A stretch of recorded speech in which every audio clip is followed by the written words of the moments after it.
Hello everyone, welcome back to my channel.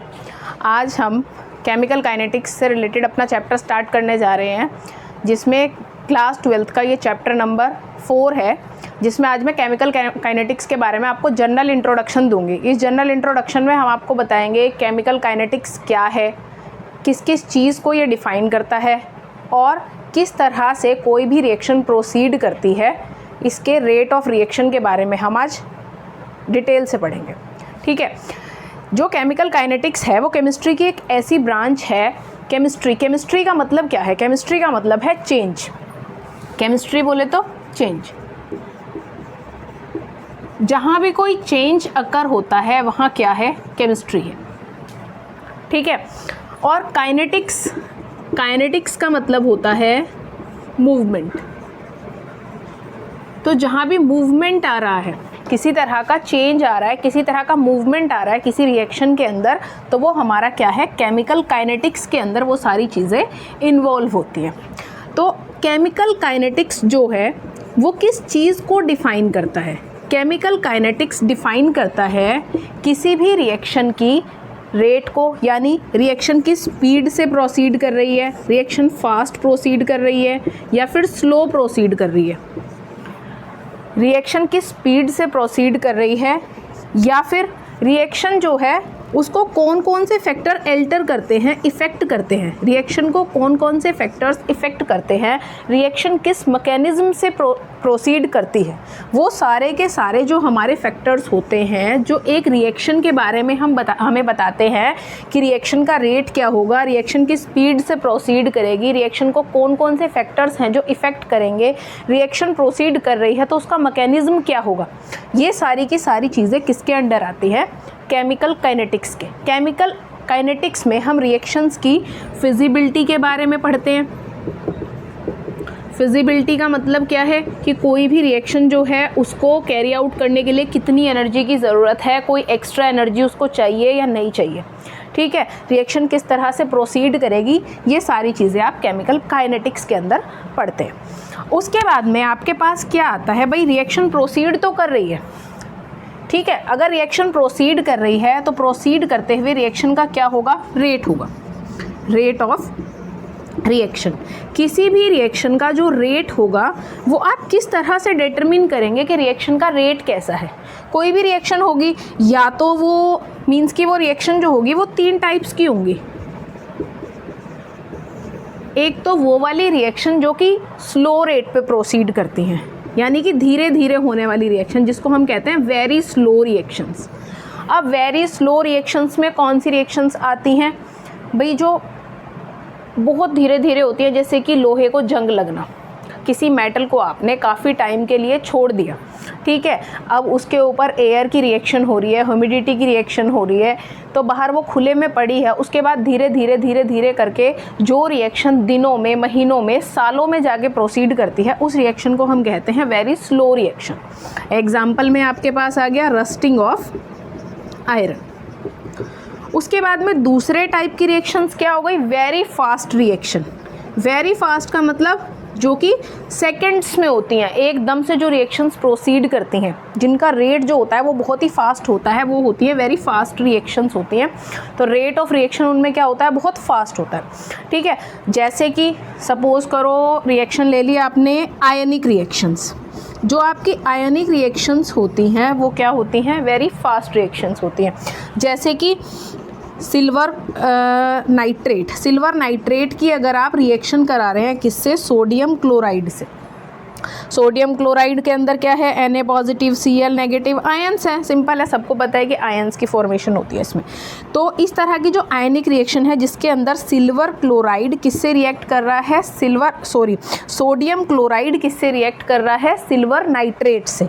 तो आपके पास किस चीज़ की फॉर्मेशन होती है? सिल्वर क्लोराइड की फॉर्मेशन होती है। यहाँ से सिल्वर चला जाता है क्लोराइड के साथ और सोडियम कहाँ चला जाता है? नाइट्रेट के साथ। ये तो मैडम हमने पढ़ रखी हैं 10th क्लास में किस तरह की रिएक्शन है, सबको पता है डबल डिस्प्लेसमेंट रिएक्शन है ना, ये तो बताने की ज़रूरत ही नहीं है, वही रिवीजन हो रही है आपकी। ये एक तरह की डबल डिस्प्लेसमेंट रिएक्शन है जिसके अंदर क्या होता है, सिल्वर क्लोराइड के क्या बनते हैं, प्रेसिपिटेट बनते हैं और सोडियम नाइट्रेट की फॉर्मेशन होती है। ये वाली जो आयनिक रिएक्शंस होती हैं ये बहुत ही फास्ट स्पीड से प्रोसीड करती हैं, तो ये आ गई वेरी फास्ट रिएक्शन में, इनका रेट ऑफ रिएक्शन जो होता है वो बहुत ही फास्ट होता है। फिर आती हैं तीसरे टाइप की रिएक्शन जो कि ना तो फास्ट होती हैं और ना ही स्लो होती हैं। ऐसी रिएक्शंस जो ना तो फास्ट रेट पे प्रोसीड करती और ना ही स्लो रेट पे प्रोसीड करती, वो होती हैं मॉडरेट रिएक्शंस। जो मॉडरेट होती हैं, not very fast and not very slow, जो ना ज़्यादा फास्ट होती और ना ही ज़्यादा स्लो होती, उस तरह की रिएक्शंस होती हैं मॉडरेट रिएक्शंस। और केमिकल काइनेटिक्स के अंडर आप उसी तरह की रिएक्शंस पढ़ते हैं जो कि ना तो सेकंड्स में कैरी आउट करेंगी, यानी ना तो सेकंड्स में प्रोसीड करेंगे और ना ही ईयर्स में प्रोसीड करेंगी, ना तो बहुत ही कम टाइम में हो जाएंगी और ना ही बहुत ज़्यादा टाइम में होंगी, यानी कि जो मिड का टाइम है, मीन्स की मिडल, उसको प्रोसीड करेंगी, वो होंगी मॉडरेट रिएक्शंस। ठीक है, अब उसके बाद आप निकालेंगे क्या, rate of reaction. Rate of reaction को आप पढ़ेंगे। अब कैसे पढ़ेंगे आप रेट ऑफ रिएक्शन को, क्या होता है रेट ऑफ रिएक्शन में। देखो, सपोज करते हैं कि मेरे पास कोई रिएक्टेंट है। रिएक्शन होती क्या है, रिएक्शन के अंदर क्या है, कोई भी रिएक्टेंट है, रिएक्टेंट किस में चेंज हो जाता है, प्रोडक्ट में चेंज हो जाता है। ठीक है, और रिएक्टेंट जब प्रोडक्ट में चेंज होता है तो सिंपल सी बात है, कोई ना कोई टाइम भी लेगा वो चेंज होने में, किसी टाइम में तो चेंज होगा ना। तो रिएक्टेंट किस में चेंज हो रहा है, प्रोडक्ट में। तो रेट ऑफ रिएक्शन क्या होगा, चेंज इन कॉन्सेंट्रेशन। कॉन्सेंट्रेशन में जितना चेंज आ रहा है, किसकी कॉन्सेंट्रेशन में, चाहे तो रिएक्टेंट की कॉन्सेंट्रेशन में या फिर किसकी कॉन्सेंट्रेशन में, प्रोडक्ट की कॉन्सेंट्रेशन में। Change in concentration of reactant और product with respect to change in time. Time के साथ साथ रिएक्टेंट या प्रोडक्ट की कॉन्सेंट्रेशन में जो भी चेंज आता है उसको आप क्या कहते हैं, रेट ऑफ रिएक्शन कहते हैं। अब भाई दोनों में फ़र्क क्या है, दोनों में क्या फ़र्क है। अब यहाँ मेरा रिएक्टेंट किस में बदल गया, प्रोडक्ट में बदल गया, तो इसके लिए तो रेट ऑफ रिएक्शन जो होगा delta R upon delta T, ये तो चेंज है, स्मॉल चेंज होता है, सबको पता है। ठीक है, तो रेट ऑफ रिएक्शन ये हो गया और इधर प्रोडक्ट के लिए delta P upon delta T हो गया। इस केस में मैं क्या करती हूँ, इसके सामने नेगेटिव और इसके सामने पॉजिटिव। ऐसा क्यों, माइनस का साइन हम क्यों लगा रहे हैं, क्योंकि रिएक्टेंट की कॉन्सेंट्रेशन क्या हो रही है, टाइम के साथ में डिक्रीज़ हो रही है। टाइम के साथ में रिएक्टेंट की कॉन्सेंट्रेशन घट रही है, टाइम के साथ रिएक्टेंट की कॉन्सेंट्रेशन कम होती है और प्रोडक्ट की कॉन्सेंट्रेशन क्या हो जाती है, ज़्यादा हो जाती है। टाइम के साथ प्रोडक्ट की कॉन्सेंट्रेशन बढ़ रही है, इसीलिए डेल्टा पी किस में होगा, प्लस में, और डेल्टा आर किस में होगा, माइनस में। ठीक है, तो रेट ऑफ रिएक्शन को आप किस तरह से दिखाएंगे, decrease in concentration of reactant with respect to time और increase in concentration of product with respect to time. ठीक है, या फिर आप कह सकते हो rate of appearance and rate of disappearance. Rate of appearance और डिसअपीयरेंस किसका होगा भाई, अगर आपके पास में कोई भी रिएक्शन हो रही है तो डिसअपीयर क्या हो रहा है, जिसकी कॉन्सेंट्रेशन घट रही है वो डिसअपीयर हो रहा है और जिसकी कॉन्सेंट्रेशन बढ़ रही है वो अपीयर हो रहा है। तो इसका मतलब कि रेट ऑफ अपीयरेंस तो किसका होगा, प्रोडक्ट का, यानी ये तो रेट ऑफ अपीयरेंस है, और रेट ऑफ डिसअपीयरेंस किसका होगा, प्रोडक्ट का, रिएक्टेंट का, सॉरी, क्योंकि रिएक्टेंट आपका क्या हो रहा है, डिसअपीयर हो रहा है। ठीक है, साथ में हम क्या करते हैं, मान लिया मेरे पास है 2A + 3B = 4C, ये रिएक्शन है। अगर इसमें मैं निकाल रही हूँ रेट ऑफ रिएक्शन तो क्या होगा, माइनस में delta A upon delta T, यही होगा ना। यहाँ होगा माइनस में delta B upon delta T, equal में plus delta C upon delta T, क्योंकि ये दोनों क्या है, रिएक्टेंट है तो इनकी कॉन्सेंट्रेशन माइनस में है। ये प्रोडक्ट है तो इसकी कॉन्सेंट्रेशन किस में है, प्लस में है। ठीक है, अब यहाँ पे इसके साथ में जो ये स्टोइकियोमेट्रिक कोफिशिएंट्स हैं, इनका क्या करते हैं, जब हम रेट ऑफ रिएक्शन निकालते हैं तो ये चले जाते हैं किस में, डिवाइड में। तो इस तरह से आप डिफाइन करेंगे रेट ऑफ रिएक्शन को। ये हो गया आपका रेट ऑफ रिएक्शन। एक बार फिर से समझ लो। देखो आपके पास ये कोई रिएक्शन है 3x + 2y = z। ये आपके क्या है, रिएक्टेंट, और ये क्या है, प्रोडक्ट। रिएक्टेंट की कॉन्सेंट्रेशन क्या होती है, टाइम के साथ साथ डिक्रीज़ होती है, इसलिए इसका तो रेट ऑफ रिएक्शन क्या होगा, माइनस में होगा। स्टोइकियोमेट्रिक कोफिशिएंट किस में जाएगा, डिवाइड में।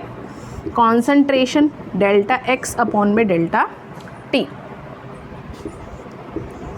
ठीक है, उसके बाद में अगर y के रिस्पेक्ट में लेंगे तो -1/2 ΔY/ΔT, क्योंकि ये भी रिएक्टेंट है, कॉन्सेंट्रेशन इसकी भी डिक्रीज़ हो रही है।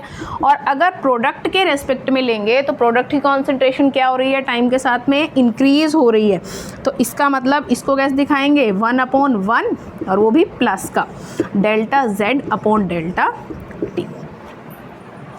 अगर हम इसको कहें रेट ऑफ डिसअपियरेंस, हमें निकालना है किसका, x का, तो वो क्या होगा, ΔX/ΔT। उस केस में हम स्टोइकियोमेट्रिक कोफिशिएंट्स नहीं लेते और बाहर मॉडुलस का साइन लगाते हैं।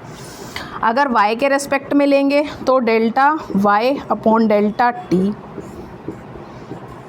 ठीक है, और अगर हम ले रेट ऑफ अपीयरेंस तो उसको क्या करेंगे, ΔZ/ΔT। ठीक है, अब इसके बाद में अब हम डिफाइन करेंगे यूनिट को। यूनिट क्या होती है, अब आपको पता है कि आपके पास में ऊपर क्या है, चेंज इन कॉन्सेंट्रेशन, यानी कि मोलर कॉन्सेंट्रेशन है। मोलर कॉन्सेंट्रेशन को आप किस में रिप्रेजेंट करते हैं, मोल्स पर लीटर में। ठीक है, और अपॉन में क्या है आपके पास, अपॉन में है टाइम। टाइम को आप किस में रिप्रेजेंट करते हैं, मिनट या सेकंड में। तो अगर हम दोनों के लिए यूनिट्स को पुट कर देते हैं तो रेट ऑफ रिएक्शन की यूनिट क्या हुई, चेंज इन कॉन्सेंट्रेशन की यूनिट है मोल्स पर लीटर, और टाइम की यूनिट क्या है, अगर मिनट ले तो मिनट और सेकंड ले तो सेकंड। तो ये बन गई moles per litre second minute, या फिर इसको लिख सकते हैं moles litre inverse minute inverse. और अगर इसी में ही हम सेकंड लेते हैं तो मोल्स पर लीटर पर सेकंड है, तो moles litre inverse second inverse. ठीक है, अगर हमने रिएक्शंस में क्या ले लिया, सॉलिड की जगह गैसेस स्टेट ले ली, सॉलिड या लिक्विड की जगह हमने क्या ले ली, गैसेस ले ली। तो आपने जो गैसेस स्टेट का चैप्टर पढ़ा था 11th में, उसमें आपने पढ़ा था कि गैस में आप मोल की कॉन्सेंट्रेशन की बजाय, मतलब इसकी मोलर कॉन्सेंट्रेशन की जगह क्या यूज़ करते हैं, पार्शियल प्रेशर यूज़ करते हैं, है ना, पार्शियल प्रेशर यूज़ करते हैं। तो पार्शियल प्रेशर को आप किस चीज़ में कैलकुलेट करते हैं, एटमॉस्फेयर में। ठीक है, और अपॉन में तो आपके पास में मिनट या सेकंड है ही। ठीक है, देखो ध्यान से, गैसेस के लिए आपके पास ऊपर आएगा एटमॉस्फेरिक प्रेशर, अपॉन में टाइम। प्रेशर आपका किस में है, एटमॉस्फेयर में, और टाइम किस में है, मिनट या फिर सेकंड में। तो आपके पास यूनिट हो जाएगी एटमॉस्फेयर पर मिनट या फिर एटमॉस्फेयर मिनट इनवर्स। सेकंड ले रहे हैं तो एटमॉस्फेयर सेकंड इनवर्स। इस तरह से आप निकालेंगे रेट ऑफ रिएक्शन को। ठीक है, आज की अपनी वीडियो में ये मैंने बताया आपको जनरल इंट्रोडक्शन केमिकल काइनेटिक्स के बारे में। अगली वीडियो में हम पढ़ेंगे उन फैक्टर्स को जो फैक्टर केमिकल काइनेटिक्स के अंदर किसी भी रिएक्शन के रेट को इफ़ेक्ट करते हैं, किस तरह से रेट ऑफ रिएक्शन इफ़ेक्ट होता है। मेनली कुछ ही फैक्टर्स हैं जिनके ऊपर rate of reaction mainly depend करता है। एक तो रिएक्टेंट की कॉन्सेंट्रेशन के ऊपर और दूसरा टेम्परेचर के ऊपर। फैक्टर्स तो आप इसमें कई पढ़ेंगे, कैटलिस्ट भी होता है या और भी अदर फैक्टर्स होते हैं, लेकिन उन फैक्टर्स पे ज़्यादा फोकस करेंगे क्योंकि मोस्टली चैप्टर उन्हीं पे डिपेंड करता है। तो अगली वाली वीडियो देखते रहिए। Thank you.